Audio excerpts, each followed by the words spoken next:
Welcome to Next Round with the Pacific Research Institute. I'm your host, Rowena Ichon. In this podcast, PRI's Director of Communications, Tim Anaya, and I sat down with Sally Pipes, President and CEO of PRI and PRI's healthcare expert. There's so much going on in healthcare these days that we thought it was important to update our listeners. Sally discusses the future of single-payer, a pipe dream just a few years ago, but is now shaping up to be a very serious point of debate in the 2020 presidential elections. In addition, the Trump administration has taken steps to try and reduce the cost of drugs, and Sally gives her take on the various initiatives. Finally, she discusses the future of single-payer in California, especially now that both houses and the governorship is dominated by progressives who want single-payer for the state. Thanks for joining us.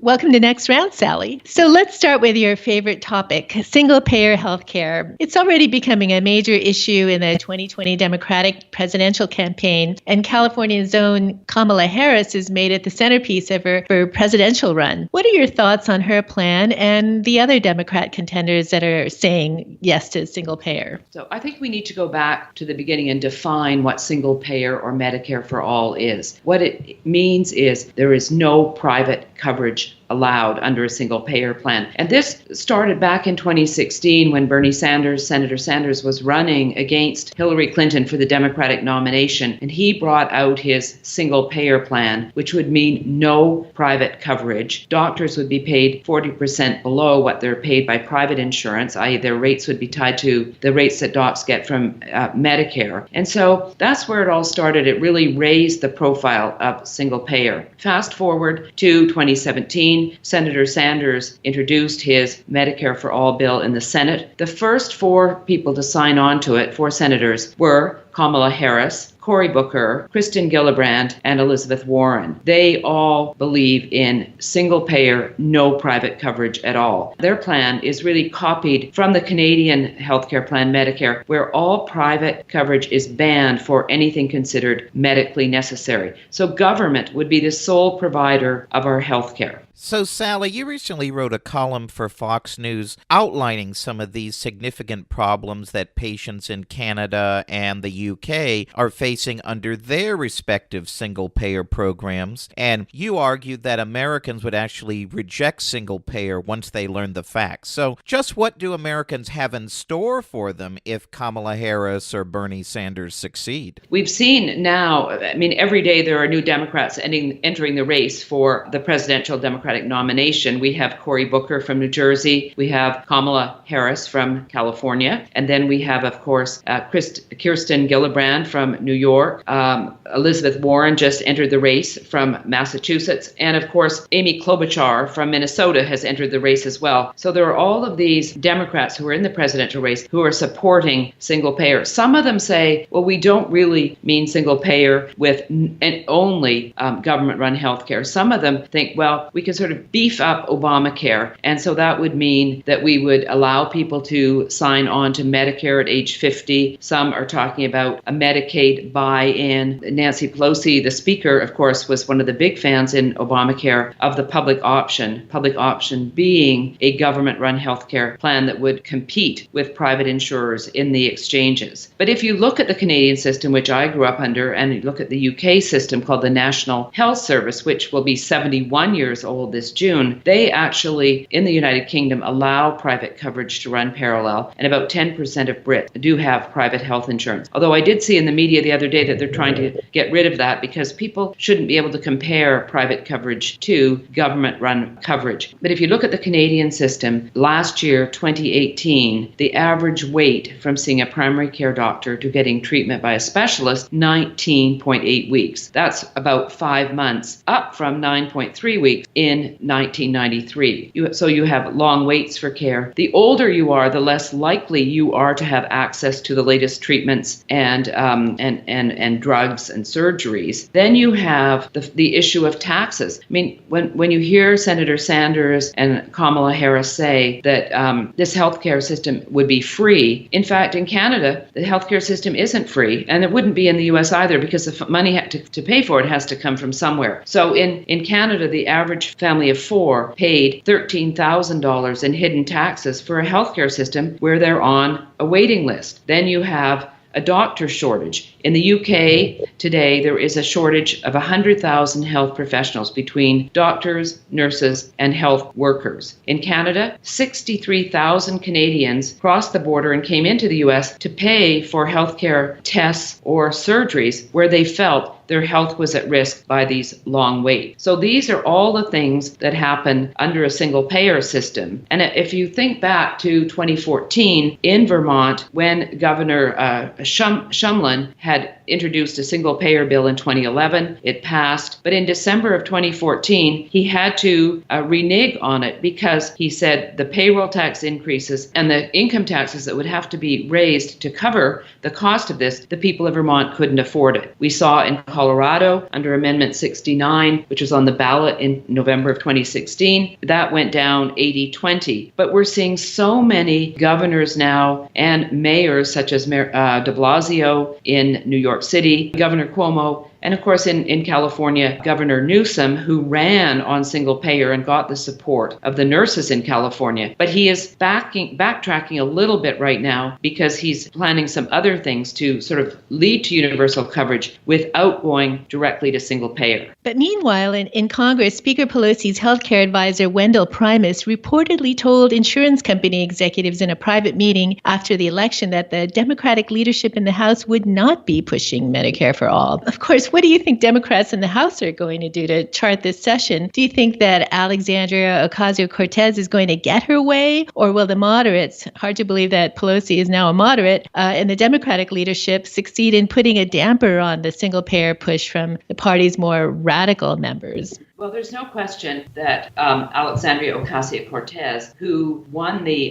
Democratic election in New York, she had upset a 10-term congressman, Democrat, in the primary. And so she is really out there pushing Medicare for all. It'll be free. Everybody will be covered. She has all of these statements that she is saying. Right now, I think there is going to be a huge developing battle within the Democratic Party between the more moderates, such as Nancy Pelosi, who is pushing public option, building on Obamacare, versus the Democratic Socialists like Alexandria Ocasio-Cortez, who I call now AOC. There is actually nothing that can happen right now until at least after the 2020 election, because the Republicans control the Senate and they have the presidency. So the House Dems can hold hearings, they can push, they can write, saying that Medicare for all is the answer, but it's not going to go anywhere until the 2020 election and after. Now, if the Democrats win the presidential election, they keep the House and take back the Senate, then I think we are really going to see a big battle between the more moderates and the younger, more progressive liberals. But, if you look at the polling, the latest Kaiser Health News poll, 56% of people polled say they support having a Medicare for all or single-payer healthcare system. But then when you ask them, what do you think about it if your taxes are going to increase significantly? What does it mean when you are going to lose your employer-sponsored coverage? So that support goes down to 37% when people are told they would lose their employer-sponsored coverage. 55% of people polled think Medicare for all is good, but they think they are going to be able to keep their employer-sponsored coverage. If you look at asking the people who are polled if they would like, they support Medicare for all if their taxes go up, then only 37% favor Medicare for all. So there's a lot of issues in these numbers. So 56% favor it, but as I say, 55% think they can keep their employer-sponsored coverage. And when you ask them about tax increases, only 37% support Medicare for all. Sally, prescription drugs are a big topic in Congress this year. There's a bipartisan push to allow Americans to import prescription drugs from other countries. You've written that this proposal, while well-intentioned, would be very dangerous for people's health. How so?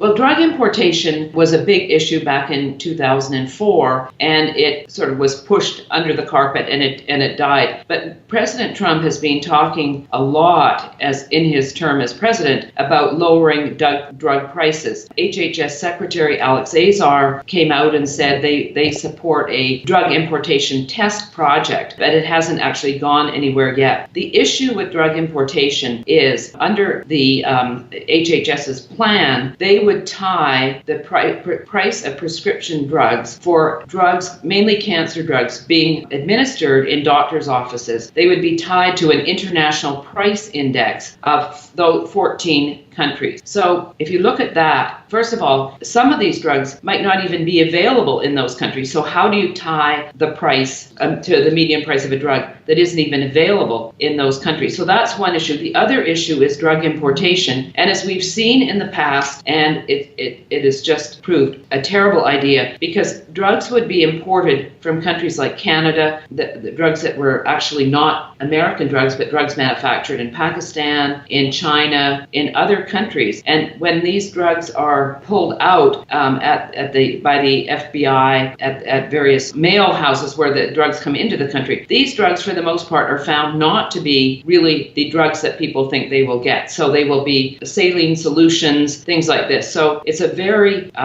difficult situation, because people would be getting drugs that are counterfeit and they're not the drugs that they think. So while they may be cheaper, they won't be the drugs that are going to deal with the issue that people have. So we have to be very careful. It is not a good idea, and we need to open up the market so there is competition. And, it's the United States is where most of the new drugs and treatments are developed. We have a very strong research and development innovation issue in this country. It costs about $2.3 billion to bring a drug from an idea, to bring it through all the trials and bring it to market. It is very expensive. These drugs are cheaper in other countries when U.S. pharmaceutical companies export them to countries like Canada and the UK. But these countries have price controls, and therefore we sell drugs to these countries at these prices after we've covered our own costs. So these countries that have price controls, sure, they're a little bit cheaper, but we should stop selling drugs at these lower prices to these price-controlled countries, because these countries are free riding off our research and development. And as I say, most of the R&D is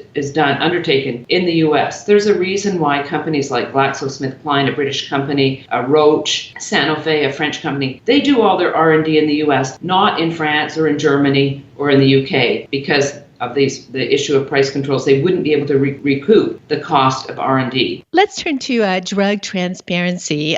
So these so-called drug transparency measures have gained a lot of steam in California and other states, and even at the federal level in recent months. You've written that these proposals wouldn't do much to inform patients and would actually end up confusing a lot of consumers. So is this a rare case of where transparency is actually a bad thing? Well, under HHS and their blueprint for drug reform, one of the things that is out there is now that drug companies are going to have to advertise the price of their pharmaceuticals, in TV ads. The issue is that there is no one price for drugs, because we have so many people have drug coverage under their employer-sponsored insurance. There are all kinds of different programs that people are on. So if people turn on the television and see the price of a drug that they're taking and it's lower, then they're going to be wanting to demand that drug at the lower price. They may see that the drug is actually more expensive, because how do you determine what the price of the drug is? Because there are so many prices, because there are so many issues. So I think this whole idea of direct-to-consumer advertising, which I do agree with, but I think transparency by trying to post prices on television or on buses or anything like that is going to be very confusing and is going to lead to a lot of problems for patients. Sally, you and our Wayne Weingarten have written extensively in recent months about drug pricing. Now, the Trump administration has just released their own long-awaited proposal on drug pricing and rebates, and they also have a proposal on, the very controversial pharmacy benefit managers. What are your thoughts on the administration's proposal? Actually, both Wayne and I like the administration's proposal, because the issue is that the pharmaceutical benefit managers, who are the intermediaries in this whole drug issue, have been reaping the profits of drug prices at the expense of patients who have not seen the lower drug prices. So the whole idea of the rebates being given to the patient rather than the pharmaceutical benefit manager is a very good idea. And so Wayne and I support it. It's going to be interesting to see how it unfolds. There will probably be all kinds of issues, because the PBMs are very upset about this new idea. But giving the rebates back to the patient, which is the way the whole idea was designed, rather than giving the PBMs the profit motive, is a very excellent idea. So let's turn to Obamacare. You've written about the dangers of partial Medicaid expansions. Recently, 14 red states that didn't agree to expand Medicaid under Obamacare are actually considering alternate proposals to expand Medicaid up to 100% of the poverty level. Why, in your view, would this be a bad idea for patients and taxpayers alike? In the election last fall, a number of states that had not expanded their Medicaid programs had initiatives on their ballot. Idaho, Utah, I think Nebraska was one, and they passed, which would allow those states,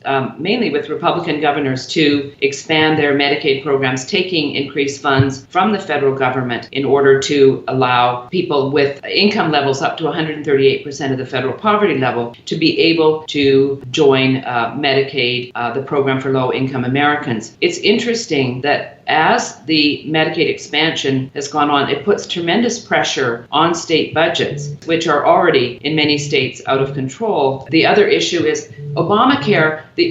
President Obama had said that he wanted to expand Medicaid so that more people that didn't have employer-sponsored insurance or couldn't afford individual coverage on the exchange or privately, that they could then get coverage, which would in turn reduce the cost of very expensive emergency room use. Unfortunately, as Medicaid has expanded in so many states and the District of Columbia, many people who have Medicaid coverage, and in California, a third of our population, 13 million out of 39 million people are on Medi-Cal, the California version of Medicaid. The problem is that because docs are paid over 40% below what they get paid for treating private patients, a lot of doctors are not taking Medicaid patients, and therefore we have seen an increase in the use of emergency rooms, which was exactly what President Obama had wanted to divert and get rid of. So we're seeing emergency room use up. A lot of these people cannot get doctors because doctors are reimbursed so low. They're not covering their costs for these patients. And in a couple of the states, Utah and in Idaho, where the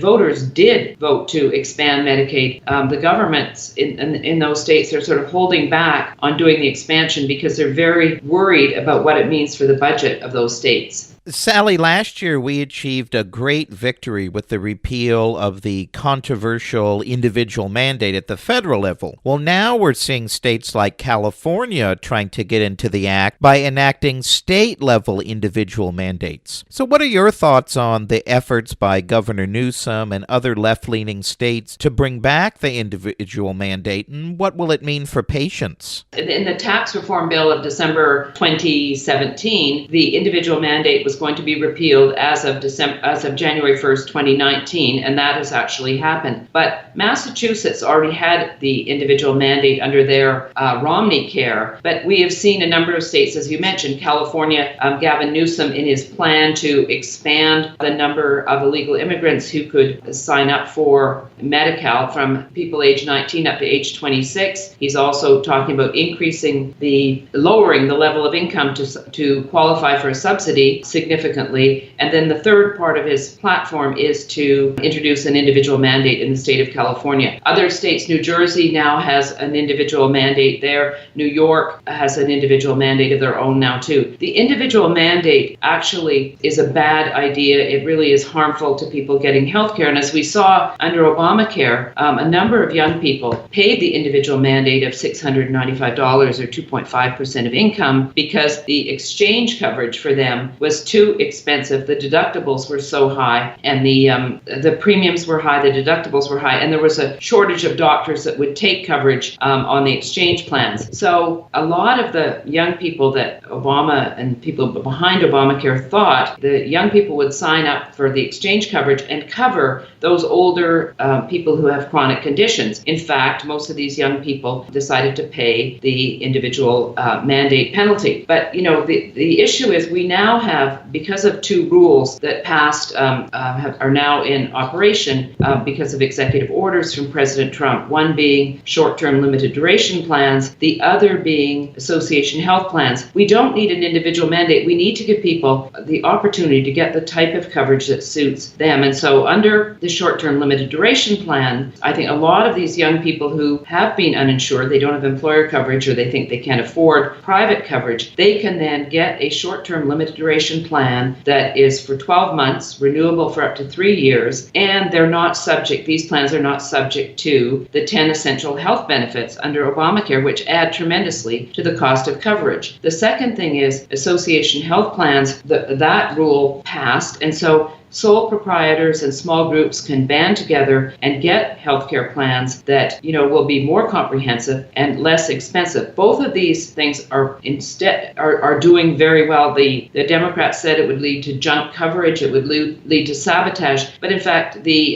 Congressional Budget Office has come out and said these plans are actually working. We need to give people more options to get the kind of healthcare that suits their needs and those of their families. Governor Newsom says the cost of his expanding the age of illegal immigrants eligible for Medicaid and for increasing the subsidies to lower that income level, that would cost $500 million a year. So he sees the individual mandate as a way to raise $500 million to cover these expansions that he's talking about. This is not the way to open up the market for healthcare. Finally, Sally, as we stand here today, the future of Obamacare hangs in the balance. It's a big debate in Washington and state capitals around the country. As we close, what steps do you think Congress and the Trump administration should take on the future of Obamacare? Everyone would agree that Obamacare was a failure. I mean, the idea was President Obama, who, when he was a senator, both in Illinois and a federal senator from Illinois, he was in favor of SinglePayer Healthcare. But when he became president, he pushed Obamacare, which I think was a stepping stone to single payer. But he said he was anti-single payer because the American people who have employer-sponsored coverage liked it. Now, of course, now that he's no longer in office, and he came out late last year saying that he supports single payer, i.e. the government being totally in charge of our health care. I think it's going to be a big battle going forward, but we need to educate the American people on why having the government as the only provider of our health coverage is a disaster. The post office, when it was a monopoly, was not working well for people. We have now FedEx, UPS, DHL. So when people want to get something somewhere, they actually can use an alternative. If we had Medicare for all, as Senator Sanders talks about and supports, and actually his plan costed out at $32 trillion over 10 years. That's the number that the Urban Institute came out with, not a free market think tank. And the Charles Blay House of the Mercatus Center costed it out $32 trillion over 10 years. And if you doubled all of the income taxes and all the corporate taxes, it wouldn't be enough to pay for it. So this is not a good idea. Obamacare turned the whole healthcare system on its nose for about 11 million people at the max. And so it would be much better if we had offered even to pay 11 million people for their coverage instead of this ridiculous Obamacare, which is failing. And I think most people agree because of high premiums, high deductibles. A middle income family cannot pay a deductible of about $14,000 a year before their insurance kicks in. So we need to really work hard to tell people we need more competition in healthcare, not less. And single payer or Medicare for all is going to be a disaster for all of us. And where will we as Americans go if we have no choice? Because as I say, Canadians come here, Brits come here when they are on a long waiting list. We will not have that option. Thanks very much, Sally. Thanks to our guest, Sally Pipes. You can find all of her work, including her many op-eds, on PRI's website at pacificresearch.org. Here's a few announcements. On February 28th, PRI is holding a day-long policy conference in Sacramento, followed by, of course, wine tasting. And on Saturday, March 23rd, Tucker Carlson will be our keynote speaker at our 40th anniversary gala in San Francisco. Details of both events are on our website at pacificresearch.org. If you like this episode, please tell your friends and subscribe to PRI's podcast at iTunes, Google Play, Stitcher, or TuneIn. And please do us a favor and give us 5 stars. You can also listen to our podcast on PRI's YouTube page, youtube.com/PacificResearch1. That's the number 1. Thanks for listening. I'm Rowena Itchon. We hope you'll come back again for next round with PRI.